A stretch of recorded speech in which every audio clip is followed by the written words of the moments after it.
韓紅基金會花341萬採購救護車，供應商的實繳資本居然是0，你花幾百萬買東西，對方公司賬上1分錢實繳都沒有，聽着就離譜。上海意义汽車科技有限公司2019年成立，注冊資本一開始寫1個億，2025年改成500-200萬，但全是認繳，沒掏過真金白銀。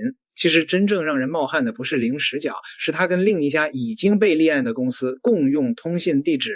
君毅公司剛被查，意义公司就跟他年报地址一模一樣，都在洛川中路那個园区里。还没完，记者跑去现场一看，211室玻璃门貼着义和汽車，牆上展示意义科技，桌上獎杯又寫着意義網絡，3家名字擠在一間辦公室。記者問員工，君毅以前在不在這兒辦公？2家啥關係？員工直接不回答，說負責人不在。一個賣救護車的供應商連自己是誰都說不清楚。韓紅基金會的解釋是，上汽大通授權君毅簽約，全程有人跟進。可問題是，基金會連續2年掏了6000多萬採購，最後對接的卻是疑似空殼的公司。根子不在某一個人，在於慈善採購的供應商審核太鬆了，只看授權文件，不看企業實際經營和資金底子。公益捐款都是老百姓的心意，買救護車這種救命設備，採購鏈條更不該有模糊地帶。你覺得基金會該不該為供應商背景負責？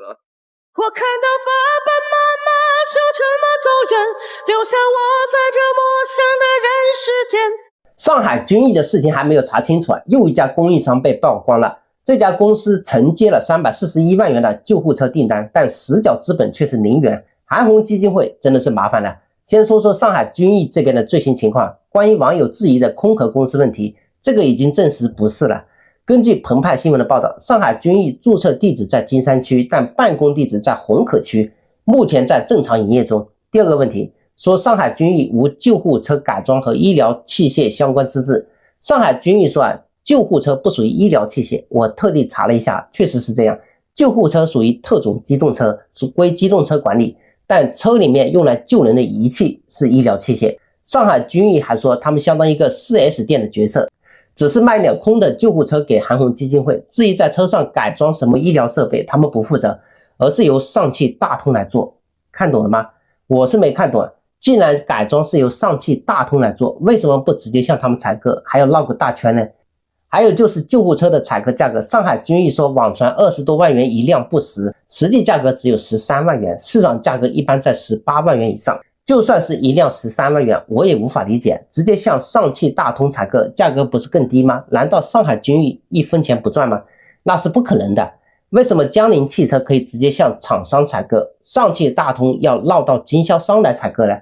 這些疑問沒有令人信服的說法，恐怕很難打消公眾的質疑。不過一波未平一波又起，上海君毅還在調查中，又來了一個上海意義汽車科技有限公司。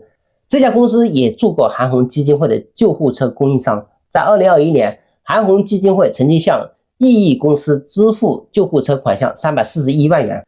這家公司更誇張，2019年成立，原來注冊資本是1億元，後來降為500萬元，但實繳資本是0元，參保人數只有3人。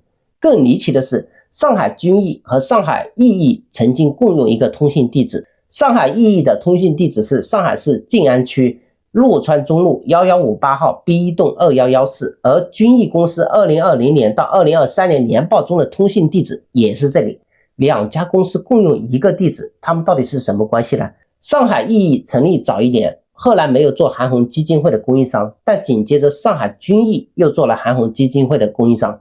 目前還看不出兩家公司的關係。上海意義的法定代表人大股東是钱偉，而上海君毅的法定代表人大股東是賀在春。但說實話，兩家公司的名字實在太像了，感覺幕後的操刀手是同一個人。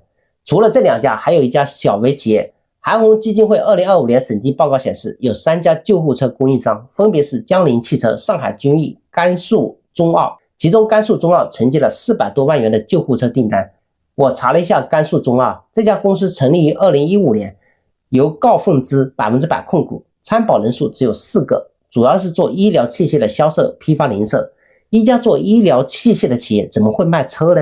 說實話，一家大型公益基金想找什麼樣的供應商沒有？為什麼一定要找這些小微企業呢？我是沒有看懂。韓紅基金會1年7億多的收入，那都是成千上萬的普通公眾捐出來的。之前連一包方便麵的去向都會公布，現在越做越大，賬目反而越來越簡單了。而且有網友爆料，基金會花錢大手大腳，100人醫療援助，一場419萬元的捐助，光是差旅、交通、會議等費用就高達221萬元。也就是說，做100元的慈善，成本就得50元。很多人力挺韓红，說做公益慈善不容易，但那些捐助的人就容易嗎？他們只是想知道自己的錢花哪裡去了，這很難嗎？做公益慈善最怕的就是含糊不清，公開透明接受監督是唯一的出路啊。不是在招標，這就是坐在一起分蛋糕。6000萬的採購還沒說清楚，現在又被扒出7家同款捐益供應商，其中這2家特別說一下，山東力圖跟山東寶興。工商信息顯示，山東力图這家公司於2024年在一間公寓成立，員工為0。就這麼一家空殼公司，居然在24年、25年2年累計中標672.77萬。你說巧不巧？公司一成立就開始中標。再看看這個山東寶興，這家醫療器械公司的董事長趙某，他還是山東力圖的監事，真是巧巧他媽給巧巧開門，巧到家了。一個人2家關聯公司，更巧的是這2家公司都參與了基金會的投標，更巧的是2家公司雙雙中標。而招投標法明確規定，一個人有2家或以上的關聯公司是不能同時競標的。這不是在招標，這就是坐在一起分蛋糕。你說軍藝採購是看走眼、審核失誤，這個可以解釋，但是總共8家空殼公司，那你的解釋都是借口了。胡律師現正式的鄭重的決定，向北京韓紅愛心慈善基金會的主管部門北京市民政局申請政府信息公開。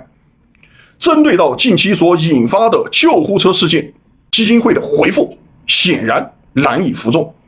既然相關信息基金會選擇不公開，則胡律師我將依法申請公開。首先，申請的具體事項，自2024年1月1日起至今，民政局收到社會公眾各類主體針對基金會救護車採購項目供應商為上海軍藝汽車科技有限公司相關全部舉報投訴材料，包括舉報登記台賬、舉報受理回執、收件登記記錄。第二點，針對上述救護車採購相關舉報線索，民政局依法開展監督檢查、問詢、約談、核查工作所形成的全部書面監管記錄、核查工作底稿、內部核查流轉文書。第三點，民政局就前述舉報事項向舉報人、向基金會出具送達的全部書面答覆、回函、監管提示、責令改正、調查處置類文書。第四，貴局針對基金會救護車採購項目開展專項監管年度檢查過程中形成的與該採購事項相關的全部檔案、監管材料，特別是第4項的申請事項。申請的理由，北京韓紅愛心慈善基金會係在貴局依法登記設立，由貴局實施監督管理的公募慈善基金會，使用社會公眾捐贈的公益善款開展救護車採購事項，該採購事項直接涉及社會公共利益，全體的捐贈人包括社會大眾的知情權與社會公眾監督權應當予以保障。